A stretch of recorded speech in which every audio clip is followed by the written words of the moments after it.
YouTube, hello! Time for my latest Transformers reveal.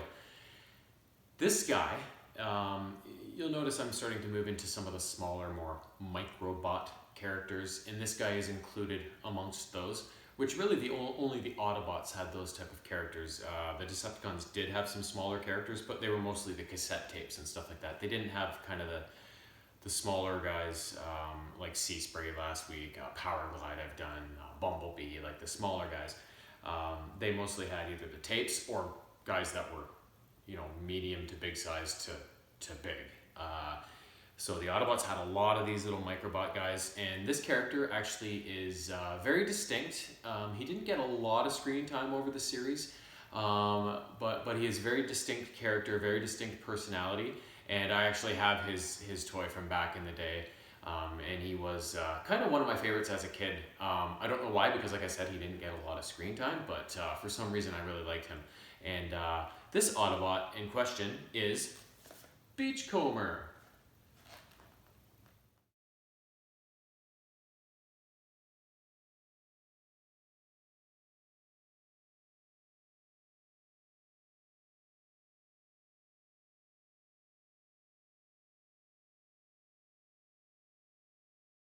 Beachcomber was distinct because he was the Autobots version of like a hippie, I guess. I've gone over a couple of characters, in particular Hound and Sea Spray, that were very attuned to the Earth. They both liked being on Earth. Hound in particular liked everything about it, all of Earth's different vistas and formations. And Sea Spray was more geared towards the water and the underwater world and how much he loved that part of Earth. So they were both very attuned to their new planet's kind of environments and very much enjoyed reveling in them.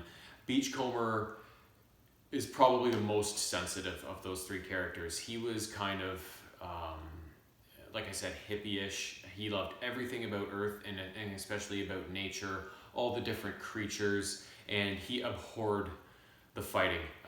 Anytime there was a battle, he just was dismayed at all the death and carnage and destruction that would always result, and the damage that would result from these battles. You can see that his box is very, very, very small. When it showed up in the mail, I wasn't expecting, I thought this was something else I had ordered. I didn't expect it to be Beachcomber because the package was so small when it got it, and then I took it out and I'm like, huh. But then looking back on the series and him in during some of the action, even compared to some of the other microbots like Sea Spray, Warpath, Power Glide, he's even a lot smaller than them. So this is entirely probably representative of the scale between the characters.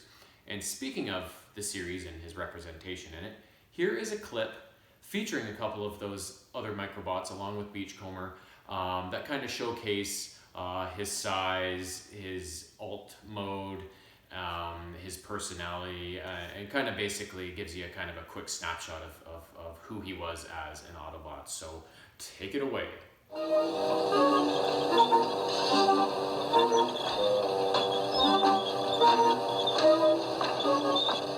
Hold it! I've discovered something. Big deal, a rock. Not just any rock, Power Glide. This specimen has traces of gold and silver. So what do we care about? Wow! Gold and zowie silver! Transform and attack.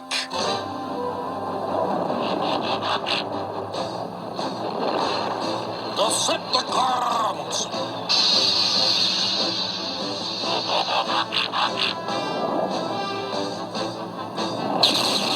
Looks like he needs a flying lesson.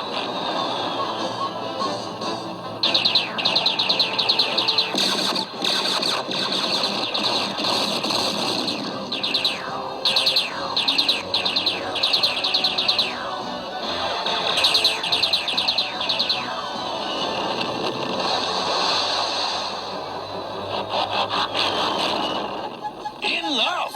Transform! We need all the blam firepower we can zing the whole den!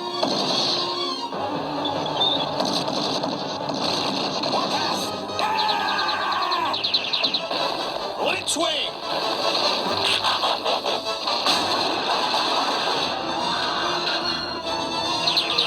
Barbarians! Beachcomber, follow me! Beachcomber, where are you?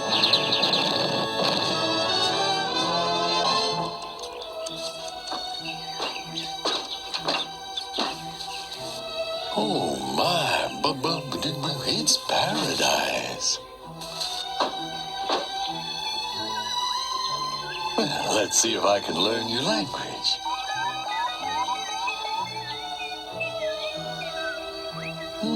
How do I say, it's a beautiful day? Oh, I guess I said something wrong.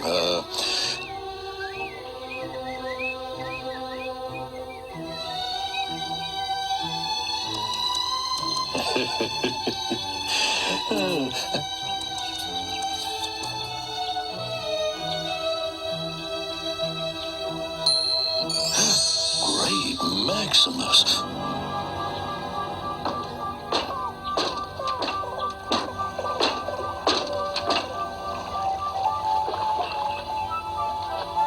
Electrum.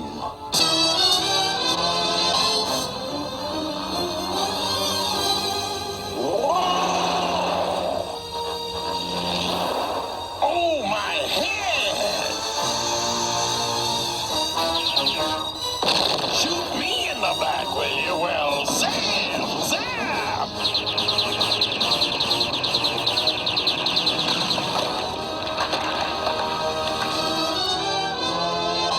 Well, we can't let anyone find out about the Electrum.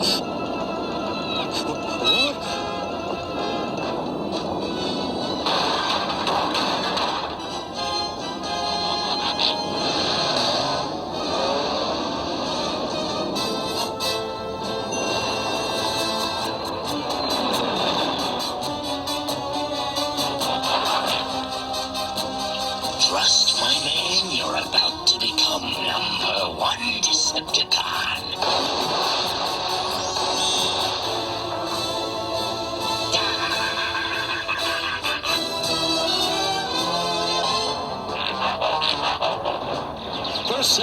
Perceptor! Where were you? Oh, nowhere. Get out of here!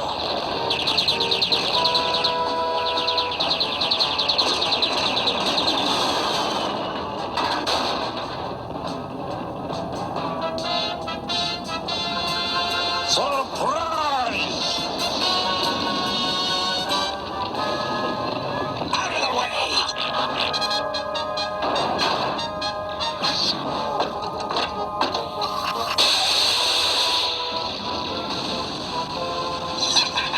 What's that? A tickle torture?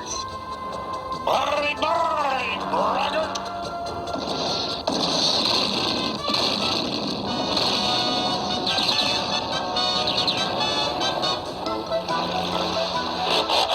Disengage and retreat, Beachcomber! Something most peculiar is occurring.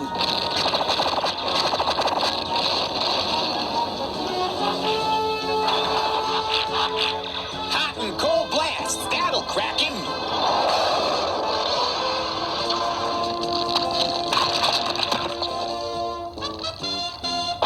Zing! We got a zoom!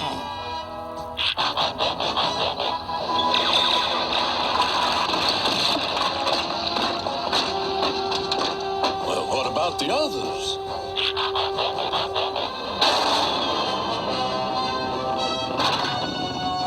We'll need help!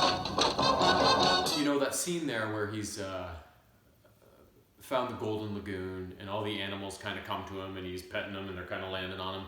It reminds me of the scene from Ace Ventura when he's like, after he comes home to his apartment for the first time and his landlord's giving him heck about, there's animals in there, Ventura, you know, and he's like, I forget what he says, but it's something hilarious and derogatory. But anyways, once he gets into the apartment and then all the animals come out from, you know, inside the toilet, in the fridge, everywhere, every nook and cranny, and they're all kind of conglomerating on him and around him, and he's like, come to me, animal friends, right? That's what that reminds me of, that Beachcomber, right? He's, as you can see, there's the nature-loving hippie kind of element of Beachcomber's personality. And like I said, I have his toy, the G1, original G1 toy. And I think I liked him so much because of his alt mode. I liked his dune buggy type style of car. It's just this rudimentary vehicle that looked like it could handle any terrain and just be a real beater, right? I think I really liked that personality of his, loving nature, and then his alt mode is this rugged thing that can traverse nature and just it's simple and simplified, right? So I think I kind of liked his whole kind of scene he had going on there. So speaking of the G1 toy, let's have a look at this simple little thing.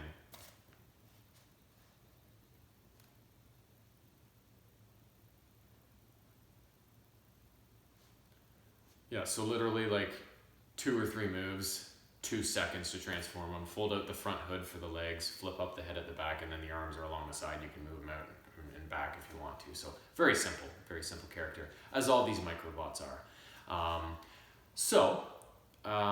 I'm expecting that this transformation is not going to take very long. So let's get started on unpackaging him, seeing what he looks like, seeing what he comes with, and then we'll get him transformed after that.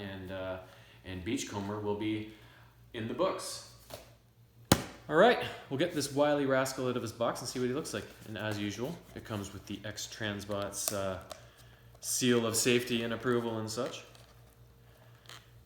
After Seaspray's unveiling last week, I really like this brand, and we'll see if they hit another home run with Beachcomber here. Good things come in small packages, right? That's what I keep telling myself. Here we go. Comber of the Beach. Ah, he comes in robot mode. Let's see what he's got. Alright, so instruction booklet, of course. Character card, of course. And he has some accessories. Come on. My hands are so dry still from the winter.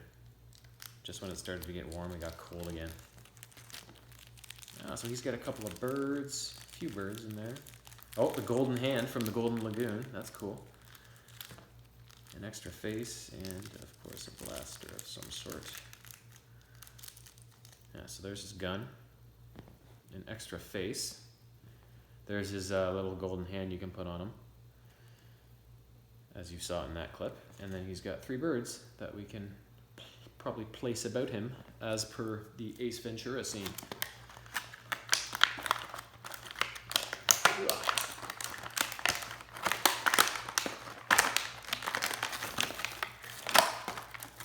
Wrapped up in a little baggie to boot. Yeah, so he looks really, really good. I am really liking this. So there he is. But we'll get him into car mode so we can have a look at that too. And then get him back into bot mode for the shelf.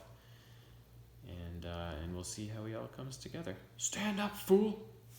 Face plant.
So here we have the finished product. Beachcomber in his full glory.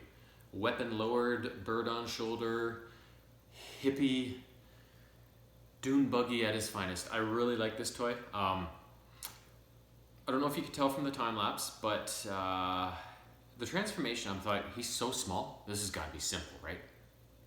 As usual, I'm completely wrong about most things in my life. It was very tricky with the crash bars, the roll cage and all that stuff, all the little tiny bits. And when I was folding his arms up to come back and kind of be the chassis for the engine, things just didn't quite fit properly. And same thing when I brought the hood along the sides at the back near the engine. Things just didn't line up quite right. You probably can't tell from the photos unless you look really close to see if things are lined up. I was able to get it transformed enough that it looked like it was transformed into dune buggy mode and looked good enough, right? So that's all I ask. I just don't like it. Like with Jazz and with Megatron, I could not get them transformed even close to their final mode. So as long as I can get it close, get some pictures, get a feel for what it looks like, because I want them in robot mode anyway, so it doesn't really matter. But I do like to be able to get them, as close as possible, if not fully transformed. So lots of little details on this guy, like the shock absorbers, the coloring in the engine and stuff like that. The rims being a different color painted, and the little headlights and stuff like that. And this is just an awesome likeness of Beachcomber. This is almost perfect. And like I said, he's just a little guy. So I think he's probably my smallest character. He's on a par with probably Bumblebee. As one of the smallest, because I think both Powerglide and Sea Spray are a fair amount. They'd probably be another inch above these guys, or half an inch. They'd have a bit of an advantage on those two. But yeah, like I said, good things come in small packages. So from here on out, this is the last guy I currently have in my possession, other than I mentioned either last time or the time before that, I have kind of a special one I'm working up towards. I just need to acquire more stuff. But in terms of the one-offs that I've been doing, this is the last guy I have in my possession right now. I just ordered my next one, I think yesterday or the day before. So it should be showing up in a few weeks or a month or whatever. So I will have another one eventually. And then my special project is still in the works. So, but either way, hopefully in at least a few weeks or a month, we'll have another one. And we'll keep it going as long as we can, as long as my money holds out. So until then, sayonara.